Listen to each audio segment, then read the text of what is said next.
Chegou a hora de ouvir o FalhaCast.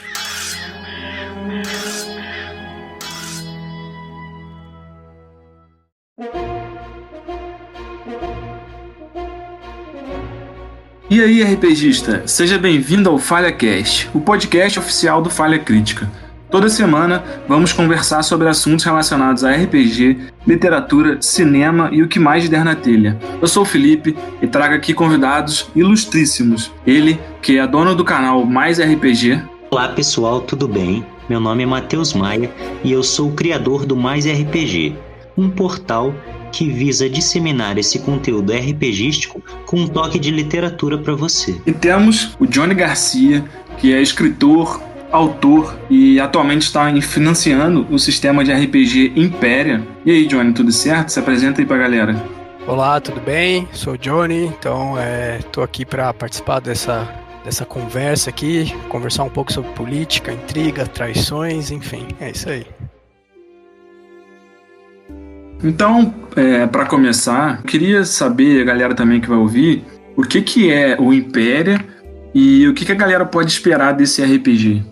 O Impéria é um jogo de política, intriga em uma corte medieval, né? Ou seja, é um jogo onde os personagens eles são membros de uma corte real e o objetivo do jogo é sobre política e intriga. Ele é fortemente inspirado, né, pelo Guerra dos Tronos, o Game of Thrones. O que se espera desse jogo é que os jogadores são pessoas de alto poder e influência, que eles vão ter que lidar com as tramas, né, de política, de intriga, de traição do reino e ter que lidar com tudo isso e descobrir o que vai acontecer no final, né? Legal. Então a principal motivação para a criação do jogo foi o seriado ou teve uma outra motivação por trás disso? Eu diria que a grande inspiração foi o seriado. Houve alguns seriados e outros livros que somaram, né, a produção do jogo, The Tudors, teve os Borgias, enfim, teve alguns outros, mas o principal, sem dúvida, é Game of Thrones. E assim, você, antes de desenvolver, né, esse RPG, você era um jogador, era um mestre, e como é que surgiu essa necessidade, assim, de você desenvolver seu próprio sistema? Você não encontrou algum parecido no mercado? Ou foi uma ideia inovadora que te deu vontade? Como é que foi isso, esse processo? Então, eu sou jogador de RPG há muitos e muitos anos e em grande parte eu sou mestre, né? Eu prefiro mestrar do que jogar, na verdade, né? Nas minhas aventuras aí pelo mundo do RPG, diversos sistemas e tipos de cenários, né? Quando eu comecei a desenvolver o Império, o Game of Thrones estava super em alta, né? Tava no terceira, quarta temporada, não lembro mais, já faz tanto tempo. E eu falei, eu quero jogar uma história assim, né? Eu pesquisei alguns sistemas. E aí, algumas coisas que não me agradaram, né? Na verdade, que não me agradaram, não era aquilo que eu procurava, né? Eu procurava um jogo que o foco não fosse a ficha de personagem, não fosse quão bom eu sou em fazer coisas, ou como meus atributos determinam alguma coisa na história. Porque você pode ser uma criança de 10 anos de idade e ser o rei ou a rainha. E não interessa se você é bom de carisma, se você não é. A sua posição na corte real é que determina a sua capacidade, né? Ninguém vai contestar porque você é o rei ou a rainha. Então eu procurava uma forma onde os personagens, a posição deles ficcionalmente na história fosse mais importante do que de fato quem eles são em termos de quão carismático ele é, quão bonito ele é, quão atraente ele é, esse tipo de coisa. Eu não procurava evolução de personagem, né? Se eu sou o rei, eu não preciso ser um rei melhor, eu já sou o rei. Ninguém vai me tirar dessa posição a não ser que me matem ou, né, eu morra. Então não tem pra onde ir. Então eu queria um sistema que o foco tivesse realmente na história, no desenvolvimento da história, nos planos, nas intrigas, e não nessa parte mecânica do jogo. Claro que tem ficha de personagem, enfim, mas ela é uma ficha de personagem que não é a coisa principal do jogo. O jogo é 100% conversa. E é um jogo onde a gente vai sentar e vai conversar. Aí você fala assim, mas todo RPG é um jogo de conversa. Sim, todo RPG é um jogo de conversa. Mas aqui você não tem paradas para fazer combate, você não tem esse tipo de interrupções no jogo, porque o jogo é basicamente dois personagens, sendo eles jogadores ou não, conversando. Porque as cenas, se você olhar para Game of Thrones, a maioria das cenas é o quê? É dois personagens conversando sobre o futuro do reino, ou sobre como trair fulano, ou como executar tal plano. Então é isso, eu queria um jogo sobre isso, sobre conversas. Quando eu li, cara, eu me identifiquei em duas coisas, particularmente. Felipe, que a gente é amigo um tempo, sabe? Cara, eu gosto muito desse lance da interpretação e do personagem conseguir desenvolver sua vida pessoal através disso, né? E um outro ponto foi que você tem vários caminhos para se seguir, né? E você acha que, assim, uma pessoa que está iniciando agora nesse mundo de RPG, qual seria a maior dificuldade e qual seria a maior facilidade dela em estar jogando o Impéria? Acho que a maior facilidade de tudo é você não tem os números, os cálculos para fazer. Você vai falar assim, não, eu quero fazer tal coisa. Eu quero ir lá pedir para essa pessoa espalhar uma mentira para mim porque ela é a líder religiosa. Então, assim, o jogo é muito natural. Quando você entende qual é a sua posição, por que você existe ali naquela corte real? Eu existo porque eu sou o líder da religião, e como líder da religião eu determino os dogmas, eu manipulo a população ao meu favor, ou eu sou o comerciante, então eu obtenho mercadoria, serviço. Uma vez que você entendeu qual a sua posição na corte, é muito fácil você desenvolver esse personagem, porque tudo que está associado a ele já vai estar ali de alguma forma, né, para o jogador. E acho que o mais difícil é para um jogador que não tem familiaridade com esse tipo de história, no sentido de trama, intriga e traição. Não quer dizer que ele precisa ser um expert em mentir, nada disso, mas essa ideia de que, por exemplo, o jogo ele é cooperativo e também não é. Ele mantém um status quo, onde os personagens dependem um do outro, mas eles não são amigos.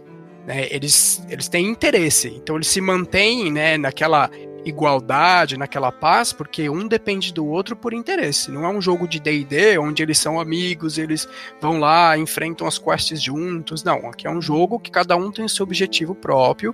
Então é comum no jogo os personagens estar todos separados. Assim, de vez em quando eles se juntam para ter uma conversa e só. Então esse tipo de dinâmica que é um pouco diferente, porque os personagens são meio individuais nesse sentido. Mas se você esse eu acho que é a maior dificuldade, você entender quem você ocupa, e daí pra frente é bem tranquilo levar o jogo.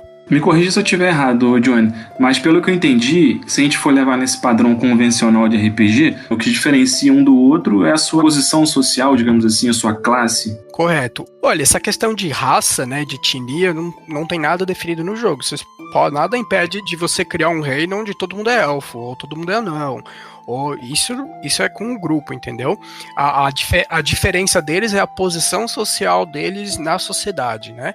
Então, e nada impede de ter uma mistura. Você pode ter um cara que é um elfo, outro que é um anão, outro que é um halfling. Nada impede, você pode fazer um Japão medieval, você pode fazer o que você quiser ali. O que importa pro jogo, né, é a posição de cada personagem, só isso. O resto, tanto faz.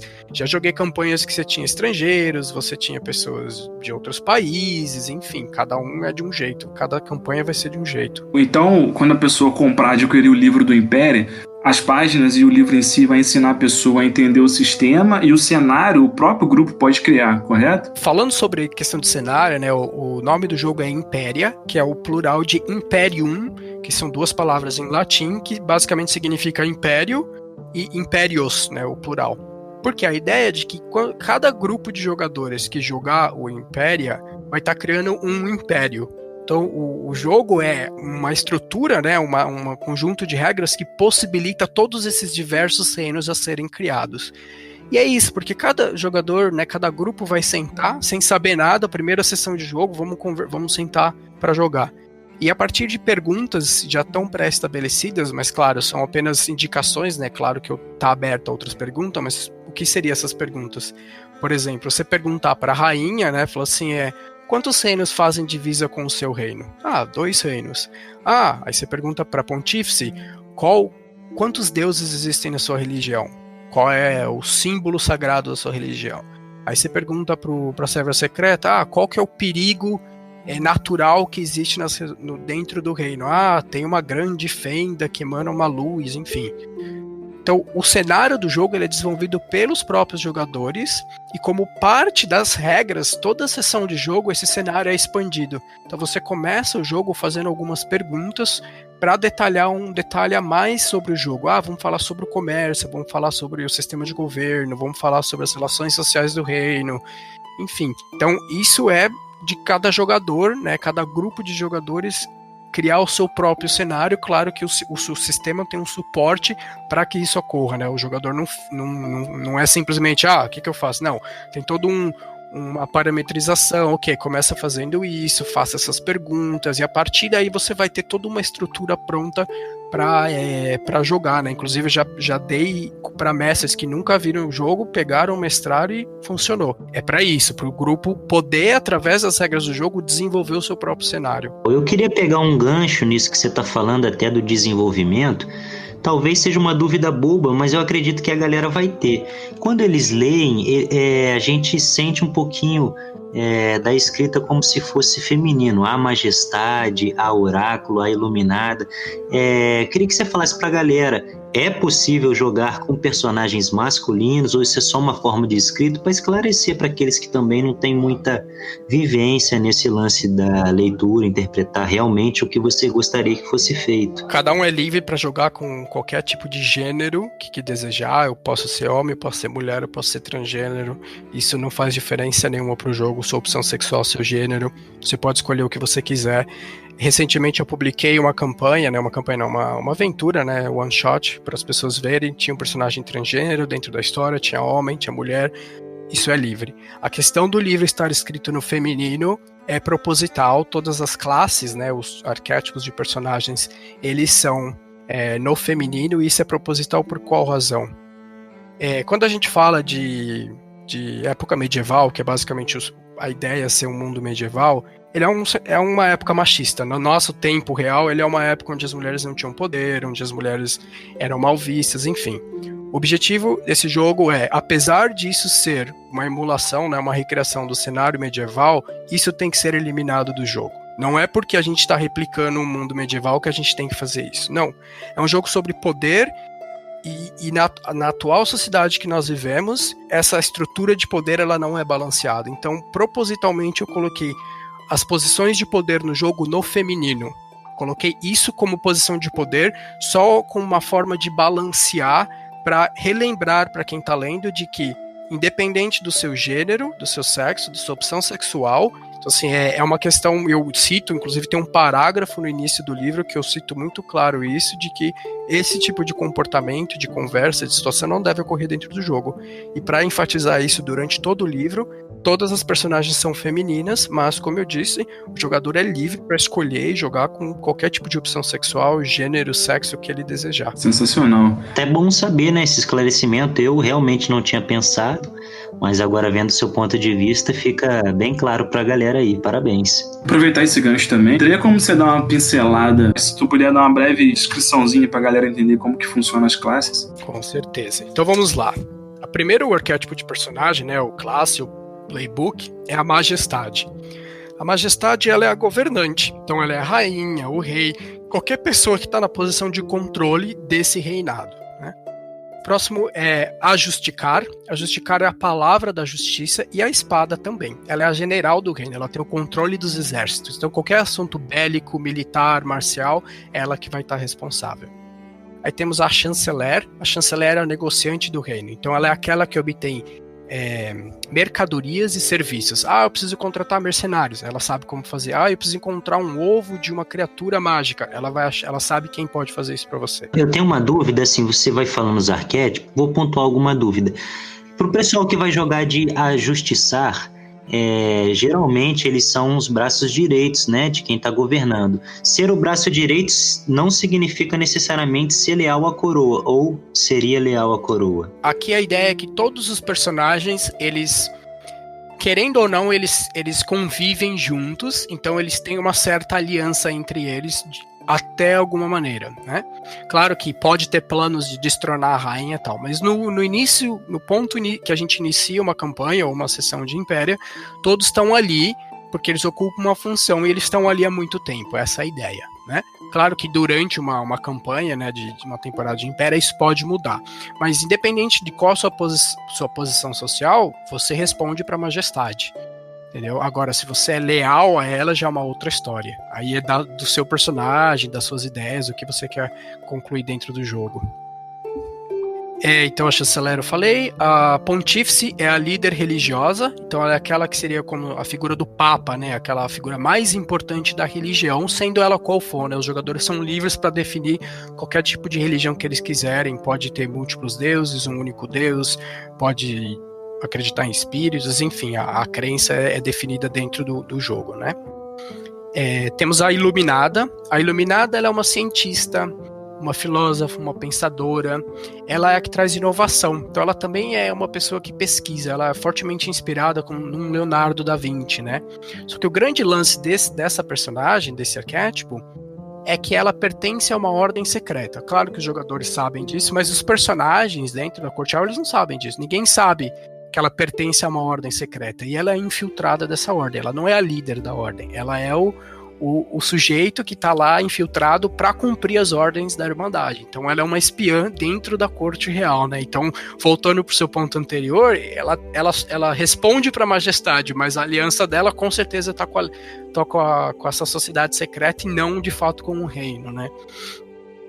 Aí temos a Oráculo. A Oráculo é de fato aquela que manipula a magia do reino, seja como ela for, né? Isso é definido entre os jogos, mas ela consegue ler mente, ela consegue prever o futuro, ela tem poderes mágicos, né? Fazer rituais, enfim.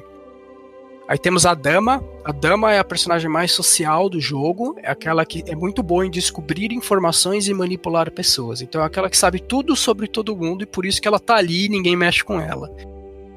Aí temos a Serva Secreta, que é uma espiã e uma assassina, ela é aquela que faz os serviços sujos do reino, ela vai espionar alguém para descobrir um segredo, ela vai assassinar alguém, enfim. E por último temos a Imaculada. A Imaculada, a ideia é que ela é um personagem geralmente adolescente ou criança, pode ser um adulto, mas a ideia é que ela seja um personagem jovem, e que ela não tem uma função definida na corte. Ela é alguém importante na corte porque de repente ela é a filha da rainha ou ela é a filha da dama, então ela por alguma razão ela tem uma função, ela tem essa posição de importância na corte porque alguém protege ela. E à medida que a sessão de jogos vão acontecendo, ela vai tomar o lugar de um dos arquétipos.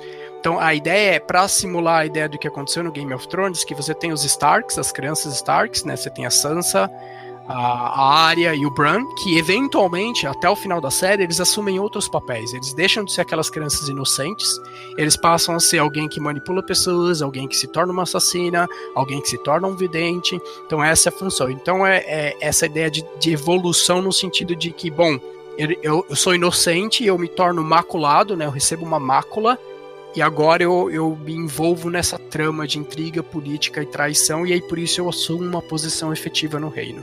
Eu achei interessante. Será que teria como a gente fazer uma analogia rápida sobre cada classe e um personagem da série, ou tem alguns que não se encaixam ali? Eu acho que todos estão ali de alguma maneira, né? Então vamos lá. A Majestade são todos personagens de poder que ocupam que dominância, né? Seria a Daenerys, seria a Cersei, antes, né, da Cersei, o pai dos Lannister, são pessoas que têm, né, controle sobre terras, enfim.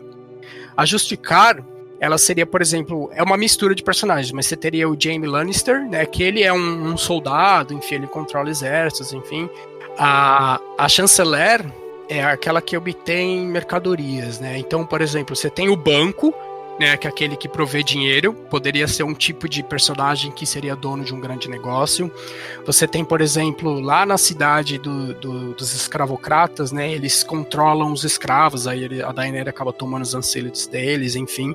São esses personagens de muito poder aquisitivo que o Littlefinger, ele é o personagem clássico da chanceler, ele é aquele que tem um controle sobre uma mercadoria da cidade, seja os estábulos, seja as docas, seja as estradas, enfim, ele é o personagem monetário do jogo, né? A Pontífice é a líder religiosa. Você tem o High Sparrow, que é o líder religioso lá, o carequinha, que é basicamente aquela pessoa, né? Que vai estar articulando a população, né? A Pontífice é a representante da população de alguma forma, né? Então ela vê os interesses da grande massa, né? Para isso que ela está ali. A Iluminada, ela seria, por exemplo, me fugiu o nome dele agora, mas é aquele cara que constrói o grandão de armadura que serve a Cersei, sabe? Um baixinho, magrinho, esqueci o nome dele agora. que seriam os Meisters, né, da série, né? Todos os Meisters têm essa função meio de curandeiro, meio de engenheiro. A sacerdotisa do fogo também entraria nisso? Não, a sacerdotisa estaria como um oráculo. Ela de fato tem poderes mágicos, né? Ela dá luz a um demônio, ela conjura fogo, enfim, ela já estaria no campo da magia mesmo, que seria o oráculo. A dama seria o Tyrion. O personagem principal, que é a dama, é o Tyrion, que é aquele que fala com todo mundo, que troca ideia, que põe uma semente aqui, uma semente ali. Outro que estaria nessa categoria seria o Varys, que também, né, conversa com as pessoas, vende informações. Eu adoro a frase dele, fala assim, se mais de 2 pessoas sabem, já não é mais um segredo, é informação, né, é mercadoria. Então ele estaria...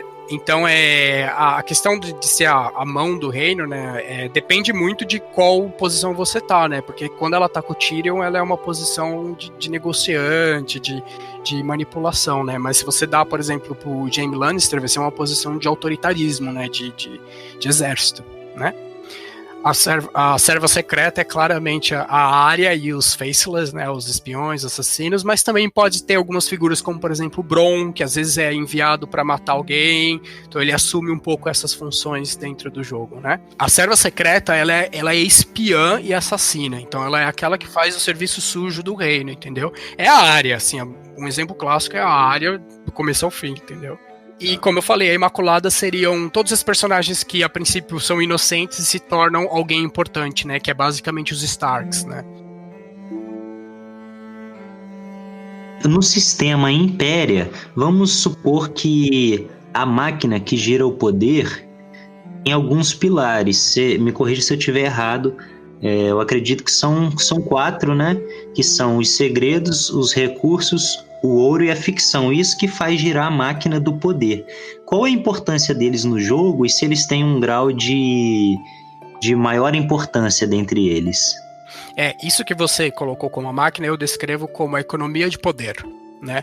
O que é mais importante de tudo são os segredos. O que são os segredos? São aquilo que eu sei sobre alguém, que eu uso aquilo para manipular ela.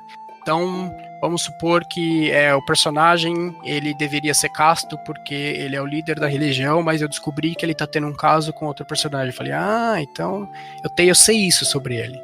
Então eu vou lá chegar pra esse personagem, então, se você não fizer isso pra mim, eu vou contar pra todo mundo que você tá tendo uma relação com fulano de tal, né? Então são essas informações secretas que que me permitem forçar outras pessoas, seja elas jogadoras ou não, né, outros personagens, a executar o que eu preciso. Então essa é a mecânica mais importante, porque você se dá bem no jogo, diremos assim, é você saber quando forçar alguém para fazer o que você precisa que ele faça, né? Quando você manipular alguém e quando você ajudar alguém a concluir os objetivos dele. Porque quando você ajuda alguém, você ganha segredos sobre outra pessoa. Então tem uma mecânica de troca de informação, é assim, eu me ajudo aqui, então depois você vai me ajudar lá. Então tem essa troca de favores, né? Que seriam os segredos. Essa é a mecânica mais importante do jogo.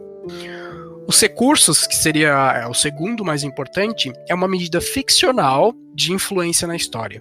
Seja porque eu tenho palavras bem colocadas, seja porque eu sou atraente, seja porque eu tenho um objeto para oferecer. Não preciso definir exatamente o que é, mas em termos de jogo é algo da minha personalidade que eu uso para influenciar a história ao meu favor. Em termos de narrativos, jogo, o que é isso? Quando você não quer correr risco que alguma coisa aconteça, você gasta recursos para favorecer a história ao seu favor. Quando você acha assim, bom, acho que eu posso correr um risco aqui, você economiza esses recursos. E esses também são moeda de troca entre os jogadores. O jogador pode falar, eu quero que você conte uma mentira para a rainha no meu lugar. Eu falo assim, tá bom, então você vai me dar 2 recursos. Então você vai me dar alguma coisa que é importante para mim, que eu vou poder utilizar isso no futuro, mas que eu não posso usar para te manipular. Né, mas são formas que eu influenciei a história ao meu favor. Aí você tem o ouro, é o menos importante de todos. Basicamente ouro é ouro, é você pagar uma propina para um personagem que não é tão de alto poder, ou você comprar um objeto, ou conseguir uma mercadoria que você precisa. Por exemplo, a Oráculo quer fazer um ritual e para isso ela precisa de determinados ingredientes, ela vai precisar achar esses ingredientes. Aí ela vai de repente falar para a chanceler, precisa que você me traga um ovo de dragão. A chanceler, tá bom, só que vai te custar tanto de ouro para eu conseguir fazer esse serviço. Isso é uma coisa menos majoritária na história, uma coisa menos importante, né? E por fim, a ficção. A ficção, ela não é mais ou menos importante que nenhum dos três. Ela está envolvida nos três, porque a ficção, o que é a ficção? É a história, o que a história demanda, né? Então, a gente pode pensar um personagem que busca por honra, ele ser nomeado na frente de toda a população como herói do reino, pode valer muito mais que um segredo, que o ouro, que uma mercadoria.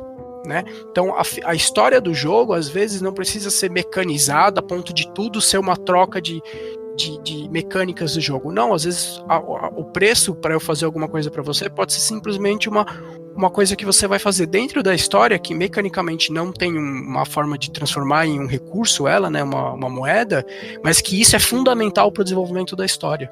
Né? Eu preciso que você tire a minha filha do reino porque ela está ameaçada de morte. Isso é fundamental para que eu faça alguma coisa no futuro. Então, a ficção, ela engloba todos esses três itens da economia de poder, né? Eu vou aproveitar esse gancho do sistema. O Império, ele basicamente é um sistema PBTA, né? O básico, assim, pra galera que não conhece, o básico desse sistema, além dos movimentos, das regras dos movimentos, e que os movimentos são as habilidades de fato de uma classe, tem muito a ver com a jogada de dado, né? Que é jogar aqueles 2d6, tirar um número, sucesso parcial ou uma falha. Só que no Império não tem jogada de dado, tô certo? E como que funciona assim em jogo esse sistema? Você troca recursos? Como é que é isso? Exato, né? O Power da Apocalypse, né? A Apocalypse Engine, ela tem essa... Eu acho que a grande sacada desse tipo de dinâmica de jogo é a ficção, né? A ficção, ela é prioritária acima das regras, né? Então, só quando você descreve algo que a ficção, que a regra, enfim, vai ser acionada, né? Como você falou, tem o sucesso completo, o sucesso parcial e a falha, né? Dentro de Impéria, quando eu criei a primeira versão do Impéria, ele era um jogo com dados, tá? E aí, jogando, né, à medida que eu fui testando, eu descobri uma coisa, que depender de dado é muito arriscado para uma trama de política e intriga. Eu passei 3 sessões tramando, juntando tudo que eu preciso para executar, e eu vou lá e tiro uma falha no dado. Então, assim, estraga todo o plano que eu fiz, porque o Império é um jogo que se mostra todo o seu potencial numa campanha, você põe tudo por água abaixo, por uma simples rolagem do acaso, né? Claro que teria os seus atributos, enfim, mas, de novo, o seu atributo não é importante. A sua posição no reino é mais importante do que de quem você é. Basicamente, tudo que você faz toda situação que teria uma possível consequência, ela é considerada como um sucesso parcial. Então, assim, você quer contar uma mentira, alguma coisa vai acontecer como consequência disso. Alguém vai perceber que você está mentindo, ou você tá conversando secretamente com alguém vai ouvir essa conversa. Então, tudo é basicamente um sucesso intermediário, né? Um sucesso parcial. Aí que vem a mecânica dos recursos. Não, mas eu preciso que essa determinada ação que eu vou tomar na história seja absolutamente ao meu favor. Eu não posso sofrer uma consequência nesse momento. Então você gasta um recurso. Aí seria ter o sucesso parcial, diríamos assim, né? E aí por fim diz assim, mas não tem falha no jogo? Né? Vai sempre dar certo? Então, falha é uma coisa, assim, uma das traduções do inglês original, eles falam que é um miss. Eles não falam que é fail. Miss seria assim, alguma coisa tá fora de lugar, ou não aconteceu exatamente, não é que você falhou, que você não conseguiu executar aquilo que você queria, mas é que teve alguma coisa muito inesperada aconteceu, mas talvez você fez aquilo que você queria fazer, né?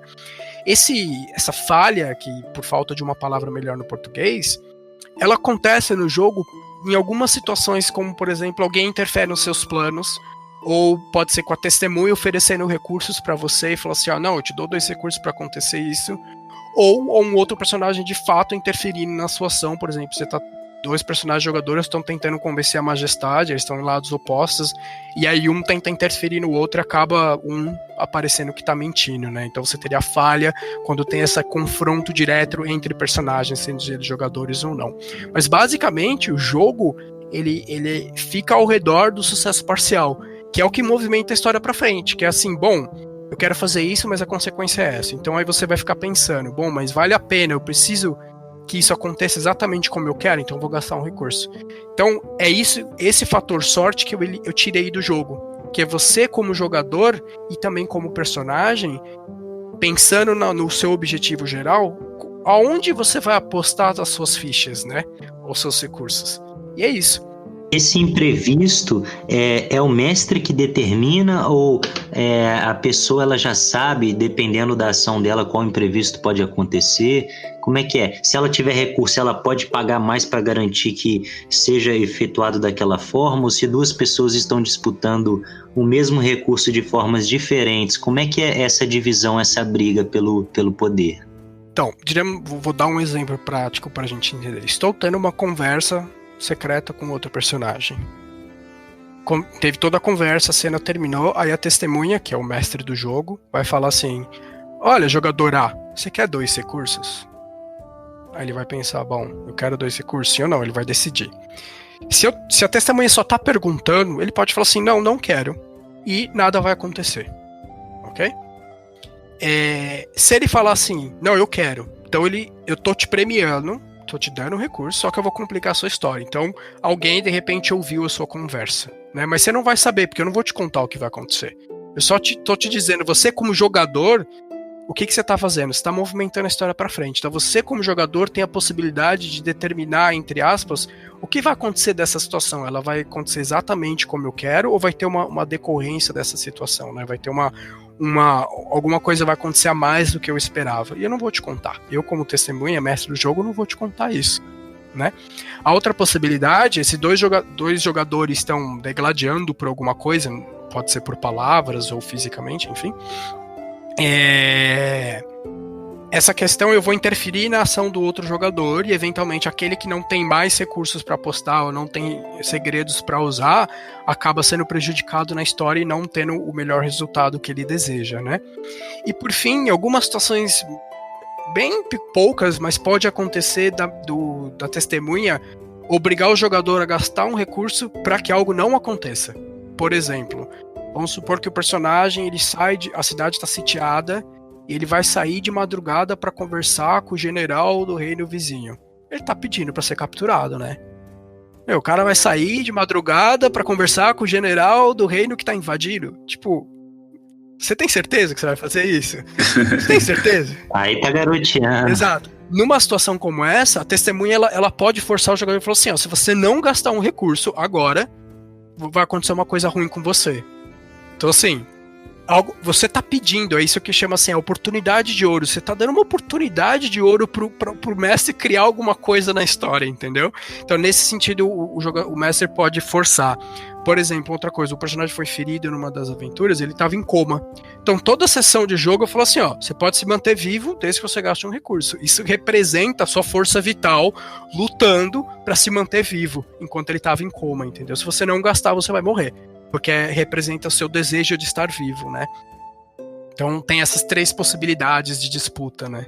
Obviamente que assim, não é uma regra, mas geralmente os sistemas, o mestre que vamos dizer assim, a estrela principal que dita o caminho para que os coadjuvantes sigam, você acha que o Império é o contrário? Os jogadores que vão trilhando o caminho e o mestre é só um coadjuvante para abrilhantar a história?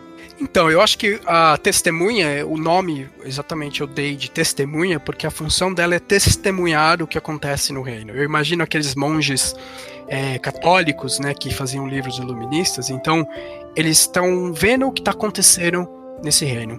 Eu gosto de usar um exemplo que é assim, esse reino sempre existiu, essas pessoas estão lá no poder há 30, 40 anos, e por algum motivo, nesse período de tempo, nessa janela temporal, que pode ser alguns dias, como pode ser alguns anos, como pode ser algumas décadas, vale a pena a gente contar uma história. Aconteceu algo muito importante nesse reino, e essa é a campanha de Império que a gente vai jogar. Depois de 30 anos de poder da rainha, vai acontecer, sei lá, ela ficou grávida, e isso é um acontecimento importante para o reino. Então a gente vai contar essa história, né? É claro que a testemunha, o papel dela é permitir que os jogadores desenvolvam os planos dele. Um jogador ele pode falar assim, não, meu objetivo é tirar a rainha do poder. Tranquilo. E pode ser um outro jogador a rainha, não tem problema, né? Então ele vai intermediar esses planos e ele vai também ter que pensar nos outros personagens que não são dos jogadores. Na estrutura de Impéria, todos os personagens eles ocupam uma função muito importante no reino, né? Então, não ter um personagem, um arquétipo no reino, cria uma brecha no jogo. Então é por isso que todas as histórias, todos estão presentes, independente de se ele é jogador ou personagem da testemunha. Eu queria pegar um gancho nisso que você falou, um exemplo prático, né? Vamos supor que a rainha já está tentando ter filhos com o rei, né? Já tem bastante tempo, só que o rei ele é infértil e infelizmente ele não sabe ou não pode ser passado, mas eu como um dono de um comércio, eu sei que a rainha engravidou não pelo rei, mas por um escravo, e ela está dizendo que esse filho é dele, é legítimo, que ele que vai suceder o trono. Mas como ela não favorece os meus negócios, eu quero retirar ela do poder e desmascarar que o filho não é do rei, porque o rei não pode ter filho, ele é estéril. Como eu valido essa minha informação para que a corte acredite que a minha verdade é a verdade? Aí é a questão. Primeiro, você tem um segredo sobre a rainha, que eu sei que o seu filho não é um filho legítimo, ele é um bastardo. Isso é um segredo que você vai usar para manipular ela. Se você quer isso tornar como a plot principal, né? Não, eu quero destronar a rainha, você tem que entender que ela é a rainha, ela tem exércitos. Então você tem que planejar como que você vai tirar ela do poder efetivamente. Você tem que conquistar aliados, de repente você vai ter um exército de mercenários. Tudo isso vai fazer parte do seu plano para que no momento final você fale assim, ó, tá aqui, gente. Esse aqui é bastardo, o rei é infértil e tá tudo errado nesse reino. Então assim, não é só a informação, mas como você entrega essa informação para as pessoas e você já está protegido na hora que você entrega. E esse é o seu plano de ação dentro do jogo, né? Então assim, eu gosto muito de pensar na Daenerys. Ela assim, ela quer dominar o reino, então ela precisa de exércitos, ela precisa de barcos. Então ela vai conquistando cada etapa que ela precisa para de fato, lá na última temporada, fazer o que ela fez. Né? Então é isso, você tem informação, não é suficiente apenas, você precisa da informação e como construir uma base para que aquela informação efetivamente cause o impacto que você deseja, né? Que no caso, por exemplo, tirar a rainha do poder, né? Porque você pode falar assim, seu filho ele é bastardo, tá bom, aí ela vai lá pra serva secreta e fala assim, mata ele. Você tem que ser muito cuidadoso com o que você faz. Claro que você pode usar isso para manipular a rainha especificamente, mas quando você começa a jogar contra todo mundo, então você tem que tomar cuidado que as pessoas podem se voltar contra você também, entendeu? Até porque tirar uma majestade, uma rainha do poder, não significa que você vai colocar outra pessoa do seu interesse lá, né? Tem toda uma sucessão.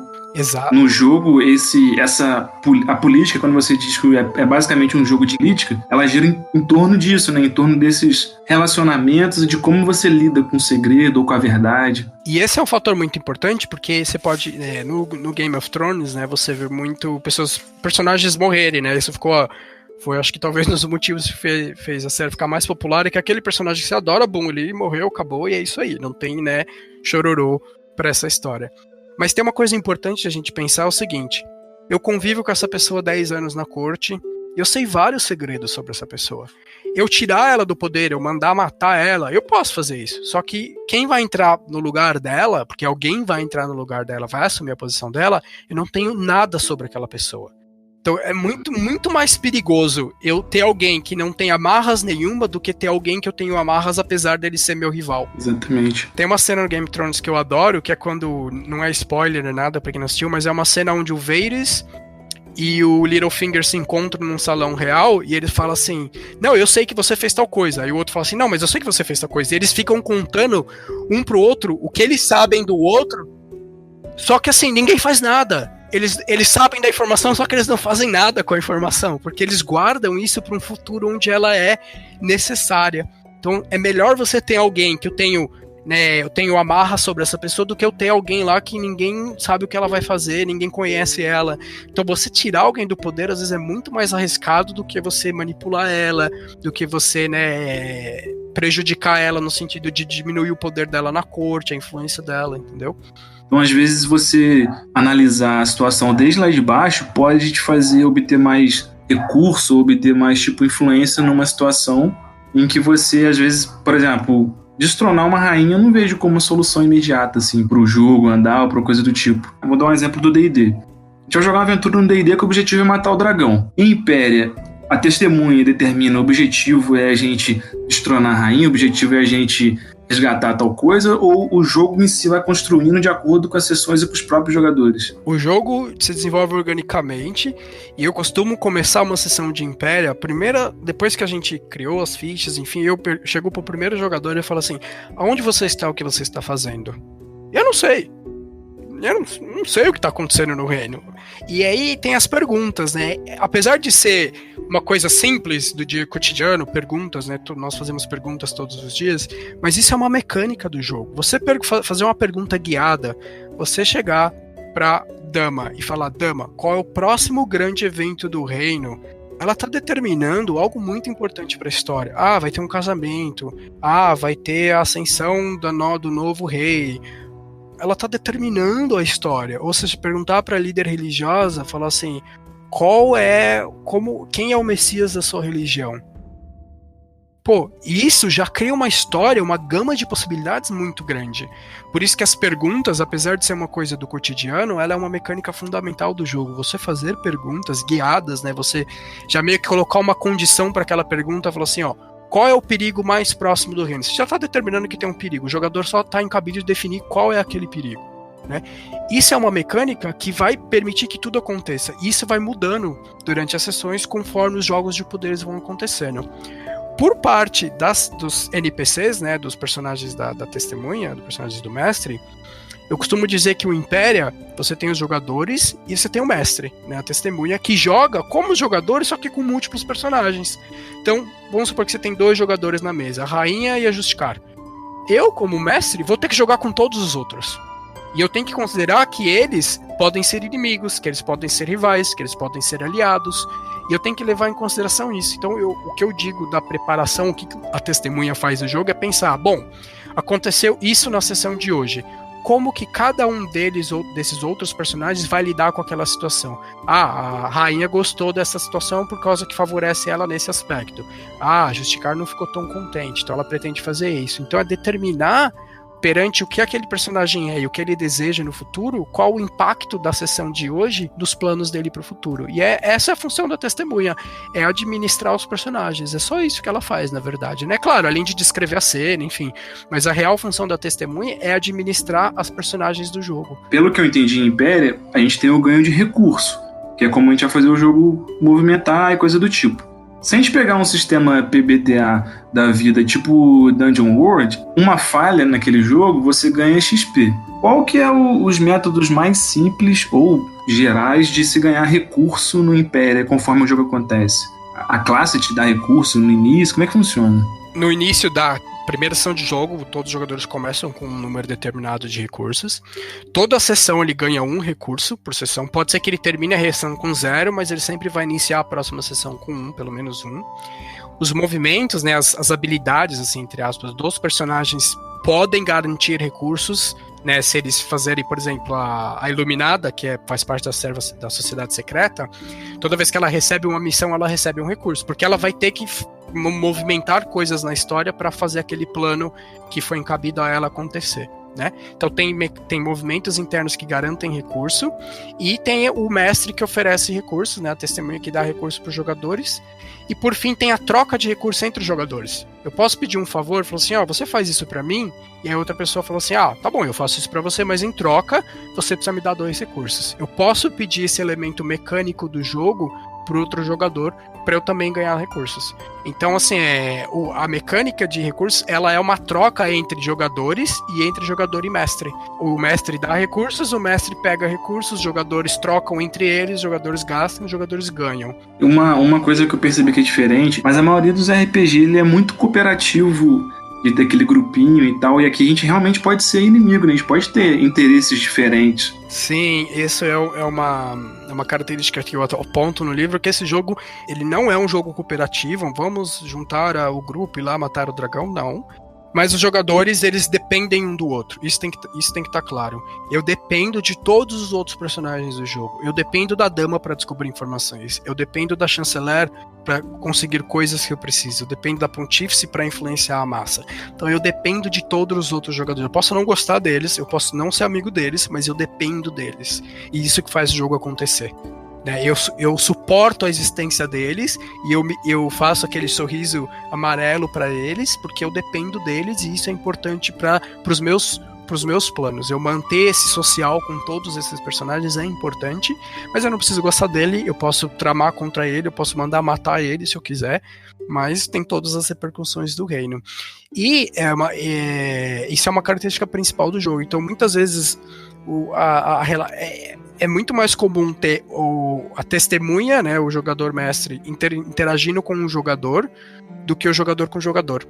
Às vezes, o jogador com o jogador, eles vão interagir em momentos específicos da história, mas a grande parte do tempo é o mestre na função de um personagem interagindo com um personagem jogador. Porque o mestre basicamente fica trocando de papel o tempo todo. Ele não só descreve a situação, mas a grande função do mestre é trocar de papéis. Não, agora eu sou a rainha. Não, agora eu sou a pontífice. Agora eu sou a chanceler. Agora eu sou não sei quem. Então ele fica trocando de papel. Então o jogo ele é individualista nesse sentido de que a história toda ela depende do grupo, mas cada um tem o seu papel único e importante diferencial de todos os outros, e por isso que eles cooperam entre si, né? O famoso mal necessário, né? Você convive para conseguir crescer também. E é legal porque permite você, às vezes, ter os jogadores em cenas completamente distintas, né? Exato. Johnny, agora eu queria falar um pouco sobre o aspecto do livro. Um ponto interessante que eu sempre gosto de abordar é com relação às ilustrações. Como que foi esse processo? Você que decidiu o estilo de ilustração, você deu liberdade para o artista? Conta um pouquinho como é que foi o aspecto visual do livro Impéria. É só para afirmar, né, para as pessoas, o livro está pronto, né, o financiamento coletivo ele é a coleta do dinheiro para a impressão do livro, mas o PDF, né, a versão digital do livro está pronta, né, e o processo foi assim, eu escrevi o jogo, testei, enfim, cheguei na versão final, falei, bom, tá na hora de fazer. E eu pensei, eu tenho duas opções, eu posso fazer o financiamento coletivo, se der certo eu vou produzir o livro, e as chances de atraso são gigantescas, né, ou eu posso produzir o livro e fazer o financiamento só para impressão. Então eu optei pela segunda opção por uma simples questão que assim, é o meu primeiro livro lançando e eu quero entregar o livro sem atraso, eu quero entregar o livro rápido, eu não quero que a pessoa compre e espere 2 anos para entregar o livro porque aconteceu alguma coisa no meio do processo, né? Então foi essa opção que eu tomei. Tendo isso em mente, eu já, né, contratei ilustrador, contratei uma pessoa para fazer o diagramador, né, o Bruno Prosaico fez várias, aí ele é famoso na comunidade RPG, ele fez a diagramação do Impéria, a Bruna Nora fez as ilustrações internas do livro, a Elisa Guimarães fez a capa, enfim, teve algumas pessoas envolvidas nesse projeto.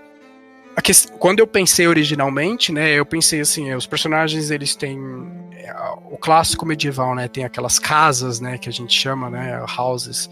Então você vê que na ficha de personagem, né, que tem inclusive material gratuito, você tem uma bandeira e um símbolo de um animal, né, então seria tipo o brasão desse personagem, assim, né, então fui muito nessa coisa da heráldica, né, a princípio para desenvolver os personagens, né.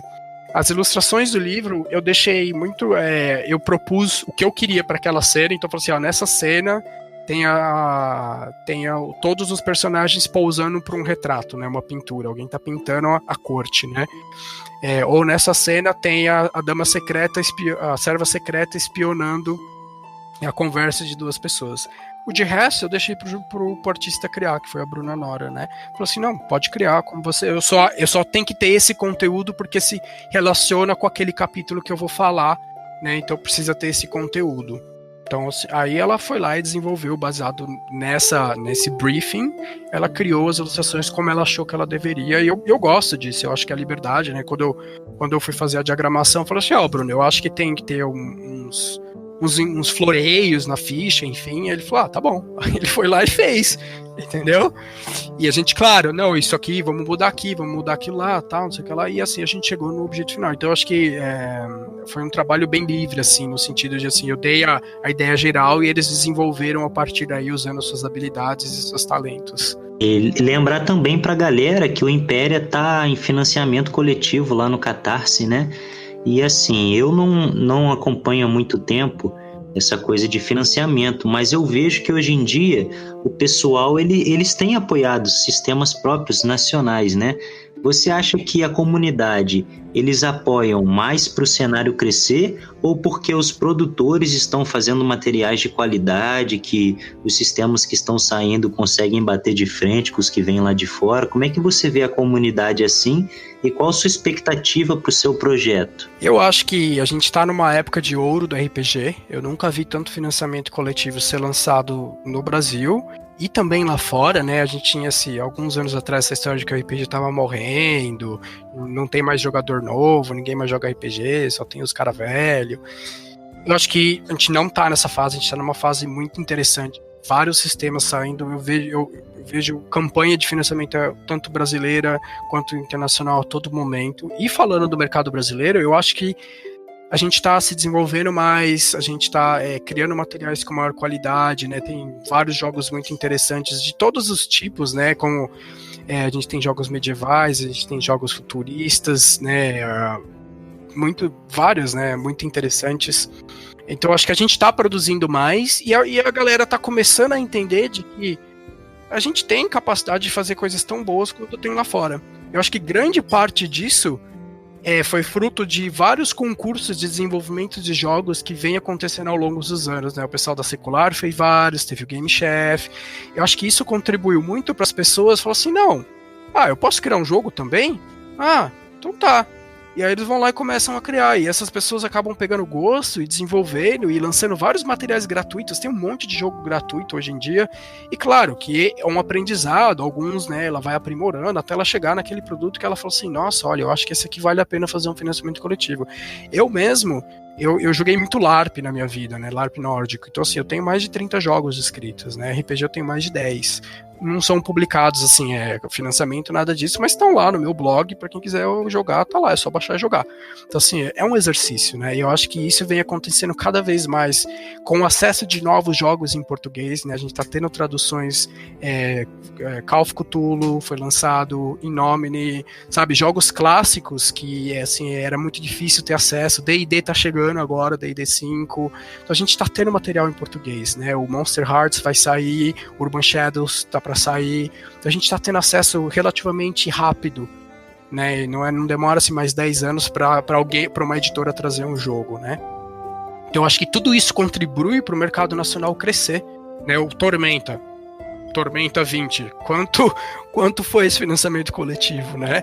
Tudo isso prova para mim de que nós estamos numa época de ouro da RPG, com muita produção, assim, indie, no sentido de pessoas que não estão por editor ou nada disso, e vários jogos muito legais saindo. Então acho que isso é um fruto de um processo de que ter dificuldade de acesso, a gente começar a implementar formas de trazer, de ter mais acessibilidade, e aí produção nacional, concurso de jogos, até que as pessoas se sentem, elas se sentem, não, eu acho que eu posso fazer isso, elas estão confiantes, e elas vão lá e fazem um financiamento coletivo, né, então os jogos começam a sair.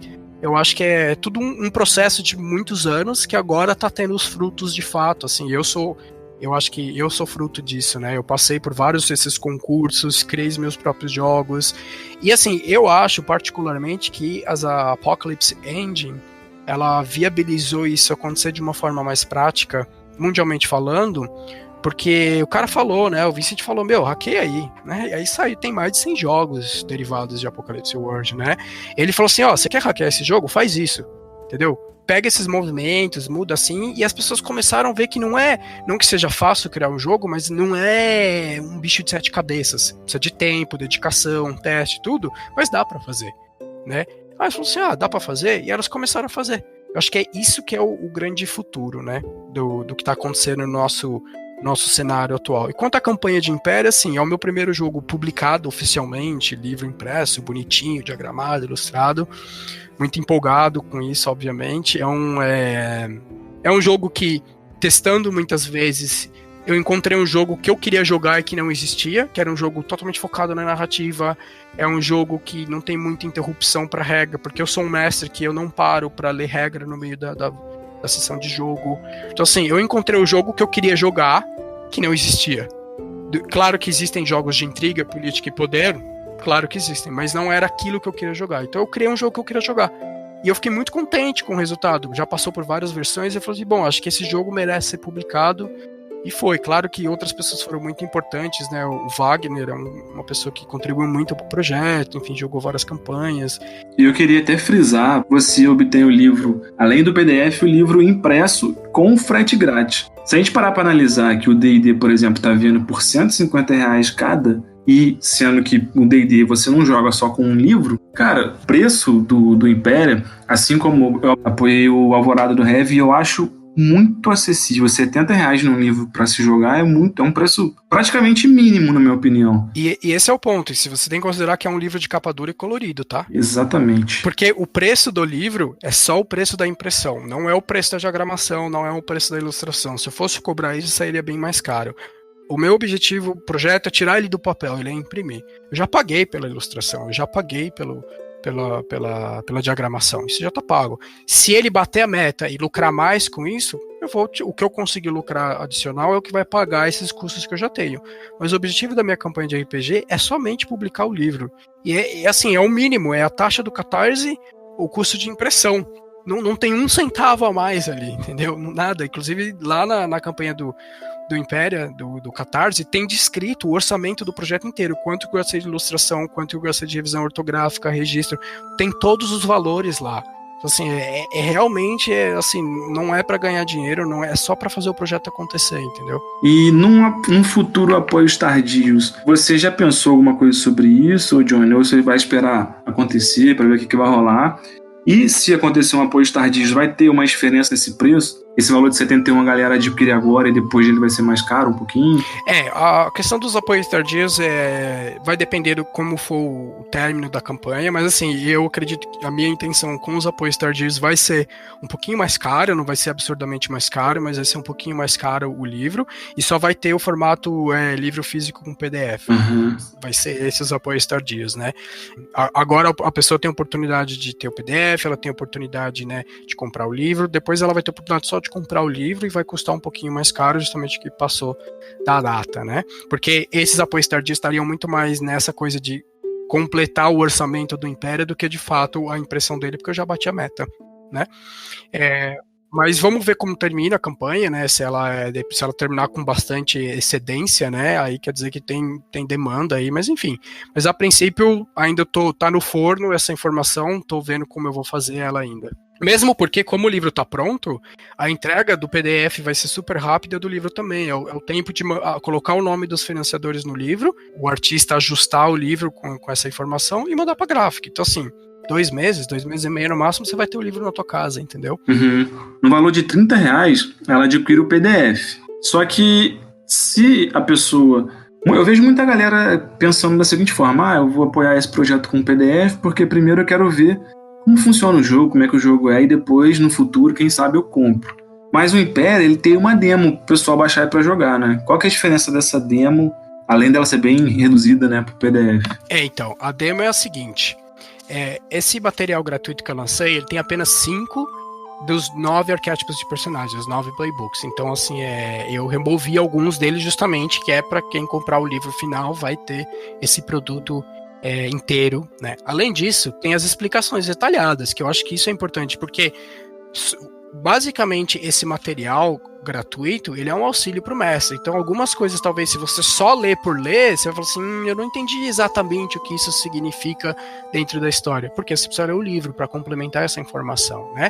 Mas, assim, dá para jogar, dá para testar, mas, assim, e uma grande parte que não está inclusa nesse material gratuito são os campeões.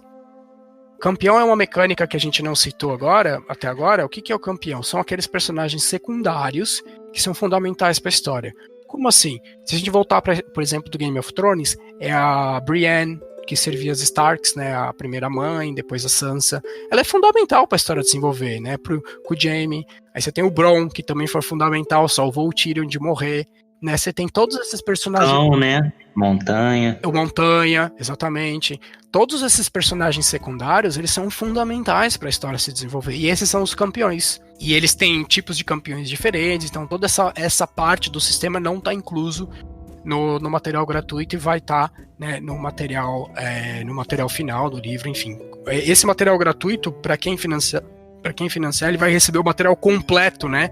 Seria esses handouts, né? Esses material de auxílio com todas as informações adicionais. Então vai ter todas as classes, vai ter todas as informações dos campeões, vai ter todo, né? Então, na verdade, o material de auxílio é maior do que o gratuito, né? Então eu só tirei algumas páginas para fazer o gratuito e depois eu vou lançar a versão completa dele para os apoiadores do projeto, né? Legal, eu sinto que a galera, eles ficam naquele hype, né? Ah, vai bater a meta, a gente vai ganhar isso aqui exclusivo e tal. Vamos supor que bateu a meta e passou bem. Tem, sei lá, algum campeão extra que poderia entrar ou alguma classe passando essa meta ou não, o jogo já está fechadinho ou algum apoio tardio para que isso seja possível, esse material extra para a galera. Como é que você pensou sobre isso? Então, a minha ideia sobre o desenvolvimento do Império, assim, o jogo funciona do jeito que ele tá, muito bem, assim, ele tá redondo. O que eu imagino para o futuro são outros jogos derivados do Império. Então, as metas estendidas do projeto são os jogos derivados, que são jogos independentes, você não precisa do Império em si para jogar eles, mas eles se relacionam no mesmo universo. Então, a primeira meta estendida é o Império Majestade, que é para 2 jogadores apenas, é para testemunha e um jogador. E esse jogador vai ser a rainha ou o rei, né? Ele vai ser aquele que tem que lidar com todas as adversidades do reino. As mecânicas são um pouco diferentes, então é um outro jogo independente, mas que ele se relaciona com o Império original. E a outra meta estendida é o Império Regna. O Império Regna, ele é um jogo onde cada jogador ele controla uma cidade-estado. E todos os jogadores formam como se fosse uma espécie de um reino que dependem um do outro, né, em termos de recursos. Eu proveio, sei lá, madeira para você me manda comida, eu tenho soldados, então eles dependem nesse sentido um do outro. Então, o que eu vejo de extensão do Império é justamente esses jogos adicionais que já estão. O Majestade está em fase de teste, né, ele já teve alguns testes, enfim. O Regna está em fase de projeto ainda, eu estou desenvolvendo ele, estou finalizando alguns detalhes para poder começar. Já fiz alguns testes, mas assim, não está nessa fase ainda. Legal, Johnny, eu gostaria de fazer minha última pergunta para você, assim, tá bem legal. Se batendo essa meta, eu acredito que vai ser um sucesso. Pelo pouco que eu já vi, eu já curti muito. Eu também sou um apoiador do projeto. Se for um sucesso, tem alguma possibilidade de alguma sessão você jogar com quem apoiou, um sorteio assim, ou não tá nos planos? Como é que é? Eu acho que a galera gosta um pouco desses hypezinhos assim. Vai rolar alguma coisa do tipo ou não? Como é que tá aí? Tem até um valor de apoio que permite a galera jogar, né? Contigo, Johnny. Exato, tem 2 coisas. Primeiro, tem um apoio que já está esgotado, porque só tinha 3, porque eu não consigo mestrar 3 campanhas, mais de 3 campanhas ao mesmo tempo, enfim. Mas tinha essa possibilidade de um grupo de jogadores jogar comigo, e o que eu vou começar a fazer a partir, provavelmente, da semana que vem, eu vou convidar pessoas que apoiaram o projeto para jogar uma sessão única, né, um cenário comigo. Eu acabei de divulgar um cenário, mas aí foi 2 amigos meus, né, pessoas que já conhecem o Império, enfim, foi uma primeira sessão de abertura, mas eu vou começar a fazer agora sessões com pessoas que nunca jogaram o sistema, para também divulgar e também as pessoas terem a oportunidade de ver na prática, né, com aquele que criou o jogo, como que a dinâmica do jogo ocorre, né. Eu queria até fazer um adendo aqui. Se existiria a possibilidade de a gente fazer alguma one shot, alguma coisa assim, pra divulgar aqui no Falha também. Teria como a gente fazer um one shot de RPG do Império exclusivo, um podcast ou talvez um vídeo pro YouTube? Tem, com certeza, eu topo fácil. Podemos sim, a gente pode fazer uma sessão sem problemas. Perfeito. Eu queria deixar o espaço tanto pro Matheus quanto pra você. Se vocês quiserem fazer alguma consideração final, incentivar a galera a apoiar, obviamente, é com vocês. Então, obrigado pela oportunidade, né? Enfim, para vocês que estão ouvindo, né? Então, tem o material gratuito, como a gente já mencionou. Você pode ir lá, baixar, testar o jogo, ver como é que é na prática. Tem a campanha do Império lá no Catarse, visita lá, dá uma olhada, lá tem todos os detalhes explicados. E se você tiver alguma pergunta, alguma dúvida, me manda um e-mail, meu nome é Johnny Garcia, você vai achar fácil no Facebook, eu tô sempre divulgando nas comunidades, pelo próprio site do Catarse, você vai encontrar lá o meu contato, enfim. não sei como é que é, tô com dúvida disso, manda uma mensagem, vamos conversar. Tô aqui pra gente conversar, pra explicar, e assim, então, estamos aí pra bater o financiamento coletivo, então visita, vê lá e se puder apoia, né? Bem, pessoal, eu gostaria de agradecer ao Felipe do Falha Crítica pelo convite para estar entrevistando o Johnny. Foi muito prazeroso para mim, eu gostei muito desse bate-papo e pedir para vocês que também querem acompanhar diariamente, eu posto umas dicas sobre esse cenário de RPG, de literatura. Então você que quer ter alguma referência de livro, de dica de jogo, de sistema para jogar, só seguir maisrpg.contato no Instagram, que lá eu vou dando dica para vocês e espero que vocês apoiem também o Império, que é um sistema diferenciado aí nacional, que eu acho que vai ganhar bastante espaço. Então é isso, galera. Espero que vocês tenham curtido o conteúdo. Procurem no Catarse lá, só digitar Império RPG, olha os valores direitinho, pode baixar a demo para jogar, como o próprio Johnny falou, e vamos fomentar o RPG nacional, que a gente só tem a crescer cada vez mais. É isso. Muito obrigado a todo mundo. Um abraço e boas rolagens.